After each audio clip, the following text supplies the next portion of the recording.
ibibigay sa iba. Pagka gusto niyo yung inyong talent, ibibigay sa iba, huwag kayong magpagamit ng inyong mga talents.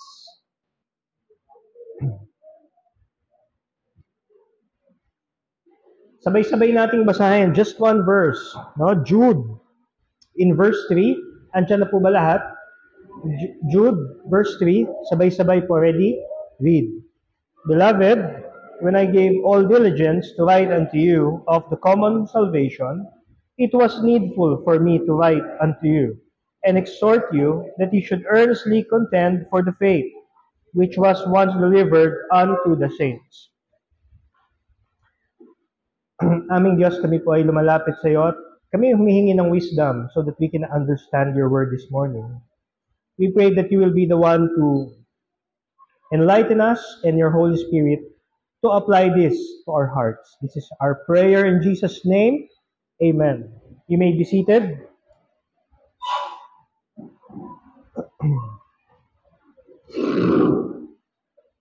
Jude, sabi po dito, Beloved, when I gave all diligence to write unto you of the common salvation, it was needful for me to write unto you.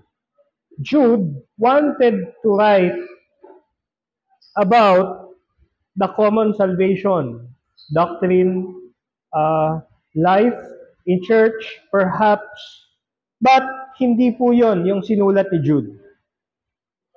He said, it was needful for me to write unto you, kailangan kong sumulat sa inyo, and exhort you, encourage you, that you should earnestly contend for the faith. Yan po ang ating pag-uusapan ngayong umaga. No?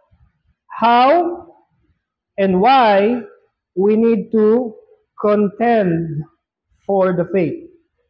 What do we mean by contend? The reason I am preaching this message is because the other night, nag-attend ako ng isang misa. I attended the Mass, a Catholic Mass. Not by force, I attended voluntarily kasi may patay. Okay, so may patay, may pamisa. Amen? So, this priest was mentioning about kailangan araw-araw misahan. Sabi niya, mabuti na lang at kayo pinapamisahan nyo itong si Simplicio, itong patay, no? I admire you, sabi ng priest. And he was not ashamed, no, about teaching about the Catholic doctrine, about the Mass.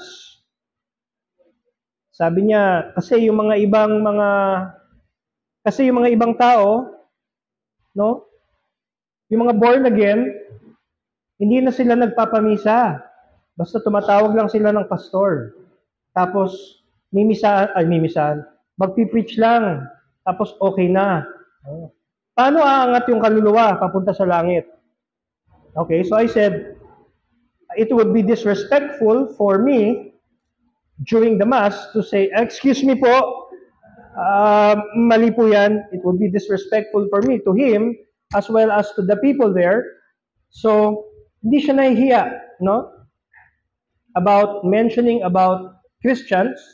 Tayo din po, as Christians, we should not be ashamed about proclaiming what is the truth that the Bible, that the Word of God says. That's why we have to contend for the faith. Ang ibig sabihin po ng contend is to struggle. No? It means to strongly, if you believe on something, then you have to struggle and fight for it. Now, but before that, alam ko mahilig kayo sa kwento. Sino dito ang gusto ng kwento? Ayan. Okay na yung dalawa, okay na sa akin yan. Makinig kayong dalawa para sa inyo to. No? Merong isang farmer, ang pangalan niya John. Nasaan si Brother John? Ayun. Every day, he goes out to the farm because he's a farmer. Every day, he goes out to the farm at kasama ang kanyang aso. He goes out and, does farm duties. One day, after many years, yung aso niya namatay. Sino sinyong may aso? Sino sinyong nasubukan namatayan ng aso? No? Namatay ang aso nyo. Malungkot. Amen?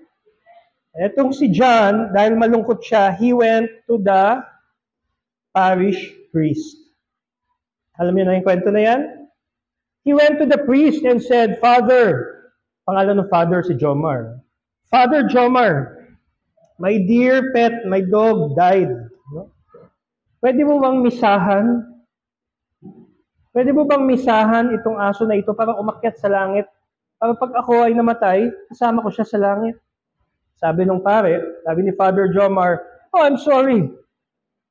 I'm sorry na namatay yung aso mo. But unfortunately, hindi ko siya pwedeng misahan. Sabi ni John, ay may baptist po doon sa sa kabilang kalye, may baptist. Pwede po bang doon ko na lang po siya dalhin? Okay na po ba yung $500 na ang tawag doon? Donation? Sumagot si Father John, ay hindi mo naman sinabi na yung aso mo pala ay Katoliko. No? Katoliko pala yung aso, so pwede palang misahan. So, pag may aso po kayo, huwag niyo pong dalhin dito sa church, pag namatay, at hindi po natin yan mimisahan. Dahil ang misa po ay isa pong lumang practice na nagsimula, matagal na po ang nakaraan. Madaming taon na po ang nakaraan, at ito po ay na-develop through the years as a tradition sa ating mga Roman Catholic na mga kaibigan. Okay? And during the Mass, ang nangyayari is that they believe that the Mass is a representation of the crucifixion. According to Pocket Catholic Dictionary, it means that because Christ is really present in his humanity in heaven and on the altar, he is capable now, as he was on Good Friday, of freely offering himself to the Father. What happens during the Mass is they believe that Jesus Christ comes down in physical form, and then the whole sacrifice happens again to save someone. Okay? But the Bible says that Jesus Christ died once and for all in Hebrews chapter 10 to take away the sins of the world. During the Old Testament, people would be bringing offering, bulls, goats, and doves para sa mga mahihirap, maliit lang ang dala nila. And they would put their hand on that to signify that they identify with those animals. And then the blood will be a symbol of Jesus Christ taking away their sin. Nangyayari po yan lagi-lagi sa Israel. But when Jesus came, sabi sa Book of Hebrews, buksan natin. Book of Hebrews chapter 10. Verse 1, for the law having a shadow of good things to come. Yung mga nangyari ng Old Testament, mga shadow po yan of the good things that will be coming, which is yung dumating ang Panginoon natin, that was the culmination, that was the event na pinakahihintay sa history, is that the Savior will come. And because the Savior has come, He has offered salvation to every man, to every woman, to every child who will accept Him as his or her Savior. Itong salvation po na ito ay hindi kailangan, tong salvation, hindi kailangan ulit-ulitin. Sa pamamagitan ng misa, bababa ulit ang Diyos, ay papako siya ulit, at papatawarin kanya ulit. Hindi po. salvation happened, no? When Jesus Christ was crucified 2,000 years ago, and he said in John chapter, in the Bible it says, John 3:16, for God so loved the world that He gave His only begotten Son. Past tense na po yun. That whosoever believeth on what happened 2,000 years ago, you will still receive salvation even now without the Mass. Sabi nung pare, no? Maganda nga dito, Gregorian Mass, sabi niya. 30 days. No? Misahan to para siguradong aangat. Now me, I was a Catholic when I was young. I got converted when I was 13. So hindi ko masyadong kabisado yung kanilang ano, no? So when I hear these things, and compared with what I know, it really triggers me. Mali yung sinasabi niya. No, mali. Wala pong sinabi sa Bible na kailangan nating ipanalangin ang mga patay. When the dead die, it is the end of the road.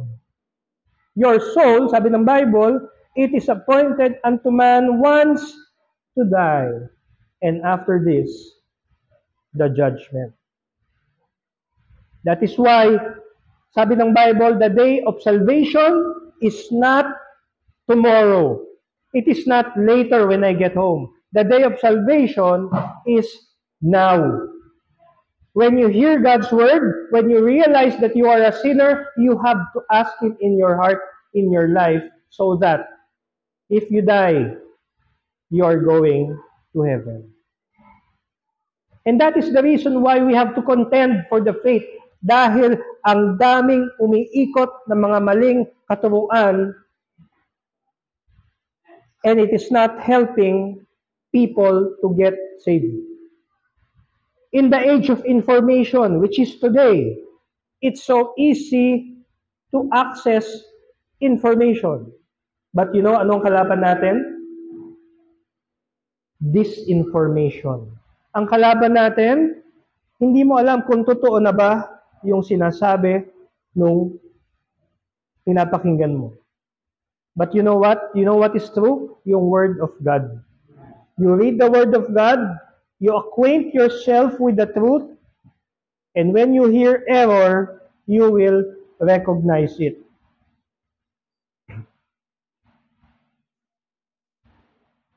The second thing that he spoke about was about the Bible. Ay, yung mga born again na yan, Bible lang sila. No? Excuse me po, hindi po kami born again Baptist po kami. No? The Protestants, no? Sabi nila, tayo daw ay Protestants. Well, technically, hindi ang Baptist po did not come out of Rome. Okay, there was these churches na galing sa Rome and they protested. They came out of Rome. Okay, like the Lutheran Church. Ayan. But the Baptists, Jesus Christ, yung kanyang 12 disciples, yung kanyang mga na-train, there was a remnant of people who were faithful to the Word of God, to the doctrine, and they persisted through the years up until now, na yun yung pinapaniwalaan that we hold the same belief. Ano? So, sabi nila, Bible, hindi sapat na Bible lang. Bakit po, no? Sabi nung ako gusto ko na magtaas ng kamay. Excuse me po, mali po ulit. Sabi ko, hindi pwede. Platform niya yun, no? Siya yung nagsasalita. So, kaya natin siya magsalita doon, no? But here, this is my platform, and I would say that as Christians, the rule of our faith, bakit tayo nananampalataya? Because of what's in the Bible. Bakit natin pinapractice ito? Bakit tayo kumakanta? Because the Bible is, a lot of the Bible is singing. The book of Psalms is about singing. Bakit tayo nagpe-praise? Because there's a lot of things in the Bible about praise. And it is commanded to us to praise. It is commanded to us, yung purpose natin is to glorify God. And Jesus himself, he condemned yung mga tradition. Sabi nung pare, hindi sapat yung Bible. Madami tayong mga tradisyon. No? Example. Amen? Saan galing yan? Nanggaling po yan, nagsimula po yan noong 300 AD. Noong si Constantine the Great, sabi niya hindi gumagana yung ating sa mga Kristiyano, no? Naglalaban kasi yung mga Kristiyano noon sa yung mga pagan. So ang ginawa nila, let's formulate a strategy. No? Yung kanilang mga pagan gods minerge sa mga Christian. So yung God the Father, si Jesus, kaya ayan, pinalitan, ano? May mga pinalit sila. For example, si Mary, dinagdag nila, di ba? Yung kanilang Son God, ginawa nilang si Jesus Christ, no? So, yung sign of the cross, nung 313 AD, sabi ni Constantine, we're going to conquer yung mga Kristiyano. So, i-open na natin yung religion. Hindi na natin sila i-persecute.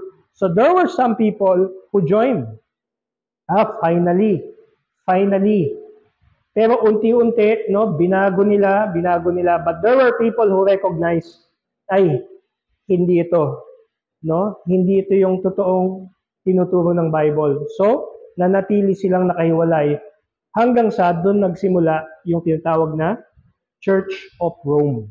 No? Yung worship kay Mary, kailan yan dumating? 400 AD. Purgatory. Bakit may purgatory? Kasi doon muna yung mga mahal natin sa buhay. Okay? Doon muna sila. So tayo, mag-pray muna tayo at magbigay tayo sa simbahan para umangat-angat sila doon at maawala sila sa purgatory hanggang makaabot sila sa langit. Papacy. Ano yung papacy? Yung mga pastor dati, no? Hanggang sa naging prominent yung isang pastor sa Rome. Kasi ang Rome is a economic center, no? So sabi nila, ang daming ano. Hanggang sa tinitingalanan nila yung pastor doon. Hanggang sa tinawag na nilang Pope. And through the centuries, sunod-sunod na yung mga Pope. Hanggang sa yung Pope hindi na nagkakamali. Pag sinabi ng Pope, walang mali. Mas mataas pa ang Pope sa salita ng Diyos. Ang salita ng Diyos pwede magkamali, pero ang Pope hindi pwede. Okay? At ang Catholic Church lang, sila lang ang pwedeng mag-interpret ng salita ng Diyos. Kaya dati, ang misa nasaan? Latin. At kahit na nag-aral ka na ng Latin for 3 years, hindi mo pa rin halos maintindihan. So kaya tuwang-tuwa ang mga tao nung kinonvert ang salita ng Diyos from Latin to English. No? Papasok sa simbahan, babasahin ng mga tao sa English at makikinig yung mga tao sa labas. Kasi first time nilang napapakinggan yung salita ng Diyos. Sa atin, every day, no? Every day and every Sunday, we can listen to God's Word. We can read God's Word. We can understand God's Word. Ang tanong, do we? Do we read? Do we understand? Do we listen to God's Word? Ito mga tradisyon na to, ito yung sinasabi ni Jude. No? Sabi niya, susulat sana ako sa inyo, i-encourage ko sana kayo about salvation, but I exhort you that you should earnestly contend for the faith. Meron ka mga kaibigan, meron ka mga magulang, kamag-anak, and they are still believing yung dati nating pananampalataya. We have to equip ourselves, and hopefully, ngayong umaga, yung mga points na isi-share ko sa inyo will help you in how you can effectively contend for the faith. Okay? So there's 4 things that I'd like to share with you on how you can contend for the faith. Number one, in Jude chapter 1, verse 20, sabi po dito, "But you, beloved, building up yourselves on your most holy faith." Kailangan mo munang tanggapin ang Panginoon. Pag tinanggap mo na ang Panginoon, then you can start number one. Build yourself up in the faith. Paano mo i-build up ang faith mo? Magsimba ka. Amen? We are to keep pressing ourselves to grow spiritually. Mag-subscribe ka dun sa channel ng church natin, Bible Baptist Media. No? Every week yan. May upload yan ng mga preaching ni Pastor, ni Brother Jomar, no? Tayo ay makinig doon. Pag nakamiss tayo ng Sunday, nakamiss tayo ng prayer meeting, pakinggan natin kung ano yung message na yon na nandun. Ano? Buksan natin yung ating Bible. Huwag natin hayaan na unahan tayo ng anay na ubusin yung salita ng Diyos.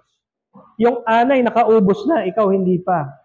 No? Mas madami pang nabasa yung anay sa'yo. Kasi yung anay, cover to cover yan kung tumira ng Bible. Papasok yan dito, lalabas dito. Nabasa niya lahat ng books. Tayo, baka New Testament lang ang nabasa natin.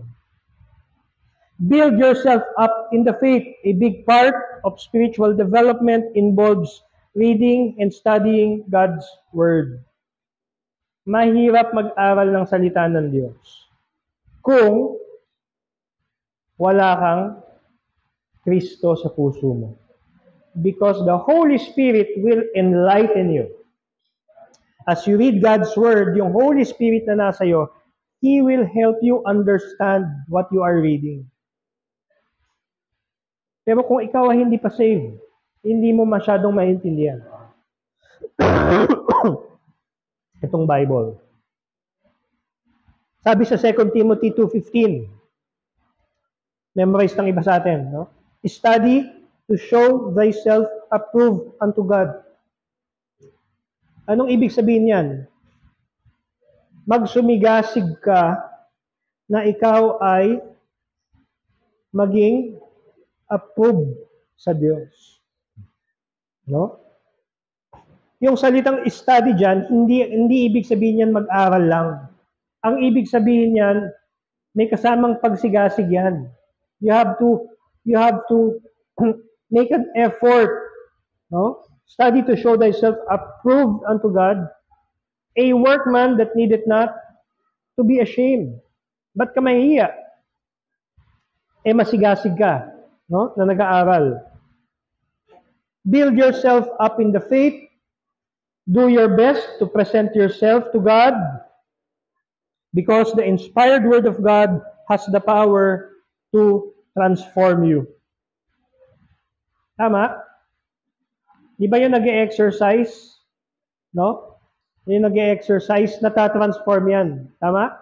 Lumalaki ang muscles. Nagkakaroon ng abs. Okay?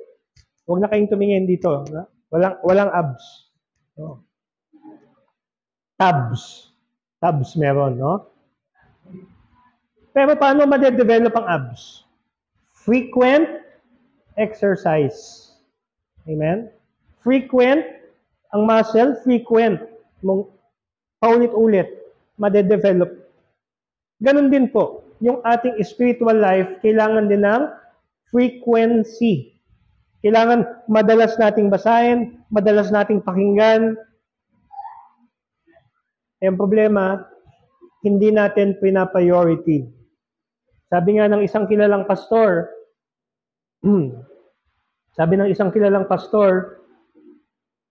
pag tinanong mo ang isang member, nakapagbasa ka ba ng Bible, sasabihin nila, wala po kasi akong time. Alam niyo kung bakit wala tayong time? Sabi niya, kasi hindi natin priority. No? Hindi natin priority magbasa ng salita ng Diyos. Brothers and sisters, I suggest gawin po nating priority yung pakikinig, pagbabasa ng salita ng Diyos. Kasi yun po yung magbi-build up ng ating faith. Sabi ni Jude, but you, beloved, building up yourselves on your most holy faith. Pangalawa, pray in the Holy Spirit. No? Sabi dito, praying in the Holy Ghost. Again, you cannot pray in the Holy Ghost if you have not accepted Christ as your Savior. You have to first accept Christ as your Savior because part of accepting Christ, He gives you the Holy Spirit to dwell in you forever, to seal you. Tatatakan niya at hindi na siya aalis. It will be branded on your life, and when you enter heaven, kasama mo yung Holy Spirit.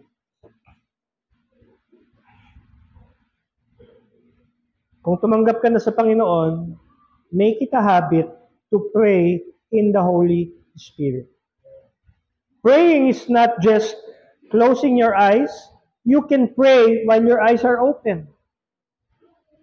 Habang nagpipreach, we can pray. Panginoon, you speak to the audience. Habang nandiyan ka nakaupo, habang nakikinig ka, Lord, speak to me. Wala akong maintindihan. Pwede yun eh. Diba? Help me understand the message. Help me go home and retain yung nadinig ko. But because there is a lot of distractions sa mundo, paglabas mo dyan, nakalimutan mo na yung mensahe. Ano yung mensahe ni Brother Rap? Tungkol sa ano? Misa? Tungkol sa misa yata yun? Parang ganun? Oh. Contend for the faith. How can you contend for the faith? How can you work and fight? You're not building up yourself. You are not praying. You don't know where to find the promises of God. You don't know where to find man is a sinner. Saan ba yung man is a sinner? Sa John yata yun eh. Basta nasa Bible yan. Sinabi ng Bible, makasalanan ng tao. No? We have to read God's Word. We have to read God's Word so that we build ourselves, and we have to pray in the Holy Spirit. Because without the Holy Spirit, we cannot do much. You know, the Holy Spirit is the greatest person, not greatest, but the most active person in the Godhead today. God the Father, He designed. He was the one, He was the architect of the creation until the new heavens and the new earth. Jesus Christ played the one to execute and to be the Son to die and pay for the sins of for our sins. The Holy Spirit, when Jesus went up and He said, I will not leave you comfortless. I will send my comforter to comfort you. And from that time, nung umalis ang Panginoon, pumunta sa langit, iniwan niya yung kanyang Holy Spirit. And that Holy Spirit has been with every believer up until today. Sealing us, speaking to us. Kaya nga minsan sasabihin natin, nakokonsensya ka. Di ba? Bakit? Because the Holy Spirit is speaking to you. He's speaking to you. Ginagamit yung salita ng Diyos, yung binabasa mo, binabalik niya sa alaala mo yung mga bagay na nabasa mo. Not only do we build ourselves up in our faith, not only we pray in the Holy Spirit, but the third thing for us to be able to contend effectively is to keep ourselves in God's love. Verse 21, keep yourselves in the love of God. Sabi ng iba, saved na ako, hindi na ako mawawala sa love of God. Hindi po pinag-uusapan ng salvation. Ang pinag-uusapan po dito is obedience. Sabi ng Bible, John 14 verse 15, if you love me, keep my commandments. Hindi question na mahal ka ng Diyos, hindi nawawala ang pagmamahal ng Diyos sa atin. Ang tanong, yung pagmamahal natin sa Diyos, yun ang nawawala. Amen? Kapag nasobrahan ka na ng kamunduhan, nawawala na ang pagmamahal mo sa Diyos. Pag nawala na ang pagmamahal mo sa Diyos, unti-unti nang nawawala ang pagmumukha natin sa simbahan. Hindi na natin pinapansin yung mga ina-upload sa Facebook page natin or sa YouTube. Hindi na, ayoko na yan. Ang gusto ko na, yung mga yung mga celebrity gossip. Ang gusto ko na, yung mga, lahat ng trivia, maliban lang sa Word of God. Ayoko na yan. Alam nyo, matalino yon yung YouTube saka yung Facebook algorithm. Pag hindi mo na pinapanood, hindi ka na niya bibigyan. No? At matutuluyan ka na. Ang pinapanood mo na lang, panay mga ibang bagay.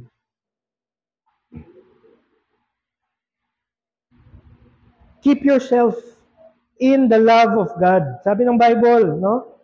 Staying in God's love means living by faith and obedience to God. Tandaan mo, iniligtas ka ng Panginoon. Tandaan mo, ano ka ba dati? Isa kang makasalanan. Ano ka ngayon? Makasalanan ka pa rin. Huwag mawawala sa isipan natin yan. You are still a sinner. Maybe you are looking at me, or maybe you are looking at our pastor and thinking, hindi na nagkakasala yan. More of si pastor. Kapag tinignan natin siya, hindi na nagkakasala yan. Do you think may tao na hindi nagkakasala? Wala po. Lahat po ng tao ay nagkakasala. Meron po tayong mga tinatawag na mga pet. No? Hello, andiyan ka na naman. My favorite sin. Okay? My favorite sin. May mga inaalagaan tayong mga kasalanan. And until we meet the Lord someday when we go to heaven, sometimes hanggang doon, hanggang hindi natin siya nakikita, andito si best friend na kasalanan. And that is why our salvation, no? Ang salvation natin, ang sanctification natin is progressive. We have been saved from the penalty of sin. Amen? But the power of sin is still there. No? The power of sin is still there. Pag may nakita kang kahinaan mo, parang hindi ko kaya to, laban ka. Diba? But someday, we will be saved even from the power of sin and even the presence of sin. Kasi yung power ng sin, binigyan na tayo ng victory ng Panginoon eh. No? We have been given the victory to overcome the world. We have been given the victory to overcome the power of sin. Pero si Kristiyano, parang ayoko. No? Alam niyo yung aso, may leash, di ba? May leash yan. May collar. Tapos kinakabitan natin ng tali. Tapos ang ginagawa natin, nilalakad natin siya. Lalakad natin siya. Tapos, pag tinanggal mo na yung collar, after so many years na sabay kayo naglalakad, tinanggal mo na yung collar, sabay pa din siya, sumusunod pa rin siya sa'yo. Parang ganon yung ating relasyon kay Satanas. No? Saved ka na, you have been freed from the bondage of sin, from the power of sin, but you are still comfortable in His presence. You are still comfortable in the pleasures of sin. There was something that I was watching, I think, I was watching something, and then sabi dun sa pinapanood ko, sin is hindi siya parang horror house. Alam mo yun? Pag pumasok ka sa horror house, ayaw mo nang bumalik kasi natatakot ka. Sin is not like that. Sin is like a buffet. Babalik ako dyan dahil ang daming masasarap. Yan po ang kasalanan. Totoo. But ang hindi natin alam, masarap yan, pero may consequences yan. Pag kinain mo na yan, no? Kain ka ng kain sa buffet, kain ka ng kain, hindi mo mapapansin, nag-gain ka na. No? Ganon din po ang kasalanan. No? If we continuously live in sin, hindi mo mapapansin, nagbabago ka na. Kinakain ka na pala ng kasalanan na yan. That's why, wala pong masama to keep ourselves in the love of God. Dito po tayo sa love of God. Dito tayo sa pagsunod. Staying in God's love, it means living by faith and obedience to God. Ano po ang ibig sabihin ng living by faith? It means hindi ka sigurado. Lord, hindi ako sigurado kung kakayanin ko na maging masunuring Kristiyano. But one step at a time. Yung mga napapakinggan ko, susundin ko yan. Alam niyo, being a Christian and following God's word is complicated. Pero hindi po complicated yung first step. Ano yung unang hakbang? Yung pagkilala sa Kanya. When you accept Him as your Savior, that is the first step. That is the first step towards believing in Jesus. Sabi ng Bible, if ye keep my commandments, you will remain in my love, just I have kept my Father's commands and remain in His love. Bakit tayo nag-obey? Kasi mahal natin ang Diyos. Amen? Bakit tayo nagsisimba? Kasi mahal natin ang Diyos. Bakit tayo nagbibigay ng ating tithes and offering? Kasi mahal natin ang Diyos. Bakit tayo sumusunod kay pastor? Kasi mahal natin ang Diyos. Bakit tayo nagba-Bible school? Kasi mahal natin ang Diyos. Bakit tayo nagso-soul winning? Kasi mahal natin ang Diyos. Lahat po lang to, ginagawa natin kasi mahal natin ang Diyos. Bakit natin mahal ang Diyos? Kasi gayon na lamang ang pag-ibig ng Diyos. Binigay niya yung pinaka-importante sa Kanya, yung pinaka-precious sa Kanya, yung Kanyang anak binigay niya para sa iyo, para sa akin. Kaya, mahal natin ang Diyos. Sabi ng Bible, anong ibibigay ko? Anong isusukli ko? Sa lahat ng benepisyo, sa lahat ng ibinigay ng Diyos sa akin, anong isusukli ko? Mahalin mo ang Diyos ng iyong buong puso, ng isipan, at ng iyong buong pagkatao.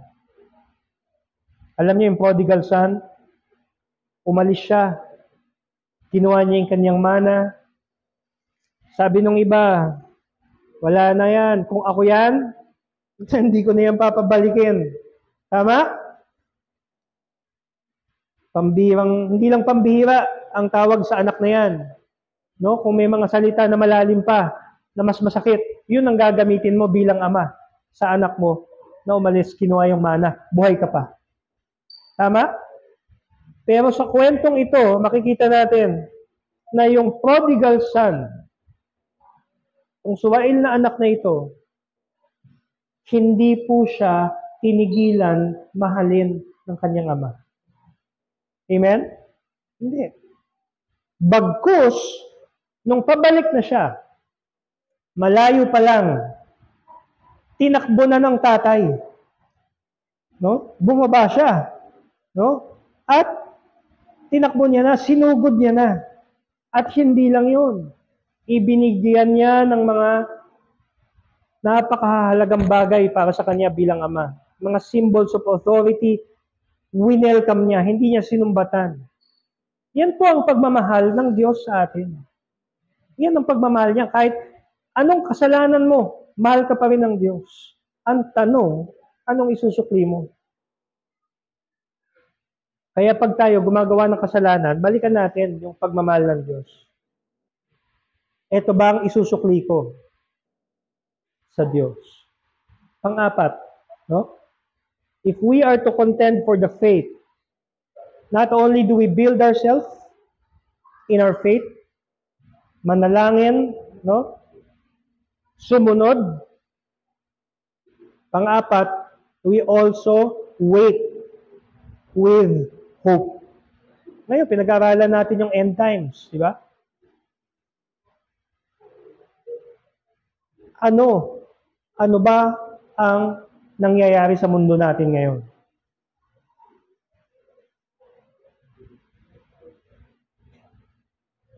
May gera sa Ukraine at sa Russia. Sa Israel, kalaban naman yung mga taga-Gaza. Tayo naman dito, ang kalaban natin, presyo ng bigas, presyo ng gas,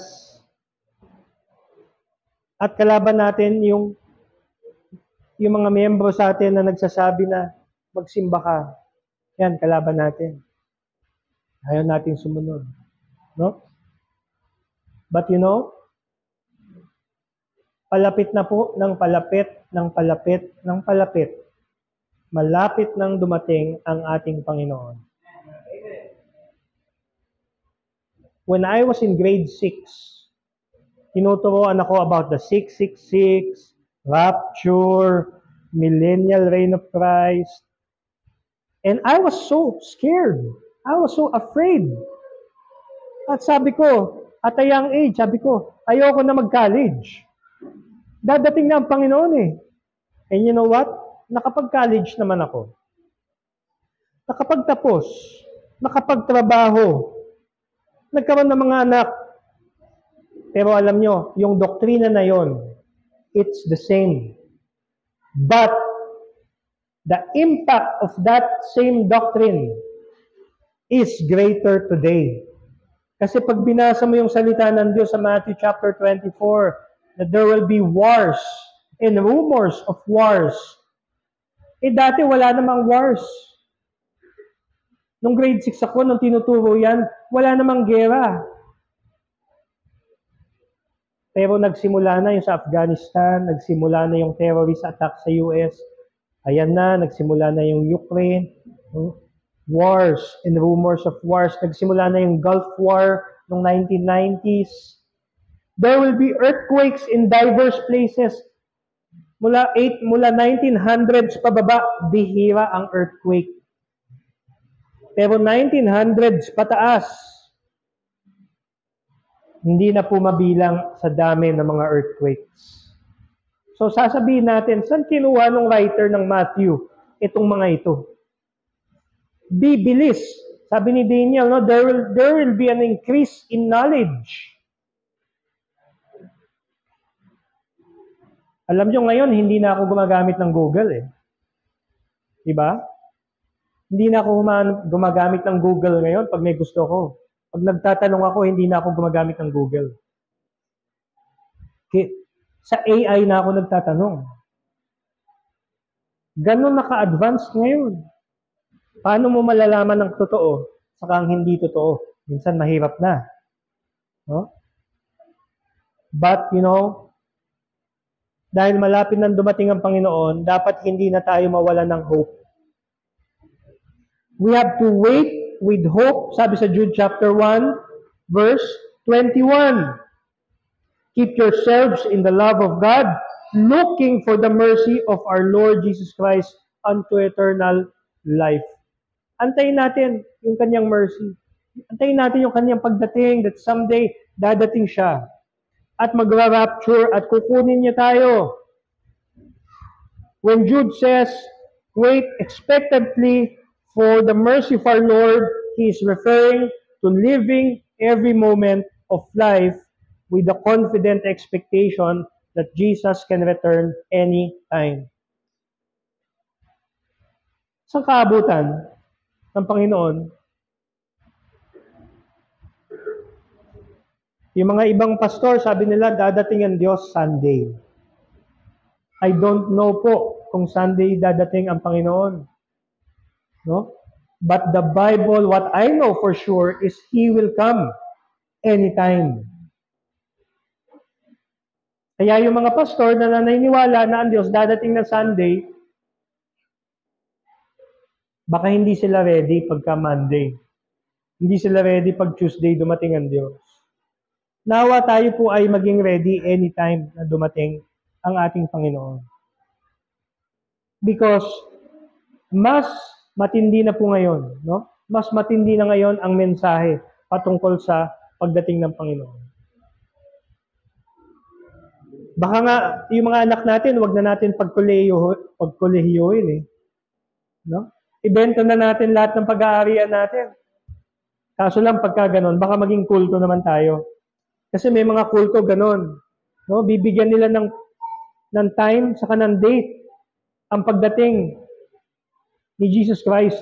Sasabihin nila, ibenta nyo na mga ari-arian nyo, dali nyo sa church, tapos hindi naman dumating.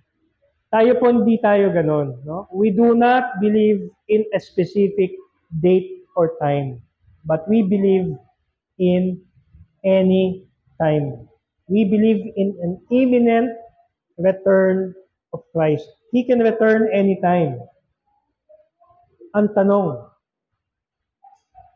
pagdating niya, anong ginagawa natin sa buhay natin? Nagsisimba ka ba? Meron ka bang natuturuan ng gospel? Ng salita ng Diyos? Anong ginagawa mo sa pera mo? Malapit na naman ang Pasko. No? Gagastusin na naman natin para sa sarili natin yung ating mga pera na matatanggap. Hindi naman po masama yun na gumastos ng perang pinaghirapan natin. Pero tandaan natin na magpasalamat tayo sa Panginoon. No? Asan ka ba dati bago ka tumanggap sa Panginoon? Di ba minsan pag tayo tumatanaw tayo ng utang na loob sa isang tao, may binibigyan natin siya, di ba? Binibigyan natin siya. Alam niyo yung pinakamalaking utang na loob natin sa Panginoon, kasi siya yung nagbigay sa atin ng buhay na walang hanggan. Siya yung nagbigay sa atin ng bagong buhay. At kung wala yon, wala po tayo ngayon dito. Amen? That is why we have to earnestly contend for the faith. Every day, build yourself up on your most holy faith. Pray, obey, and wait in hope for His return anytime. Okay? Tayo po tumayong lahat. And let's pray to God.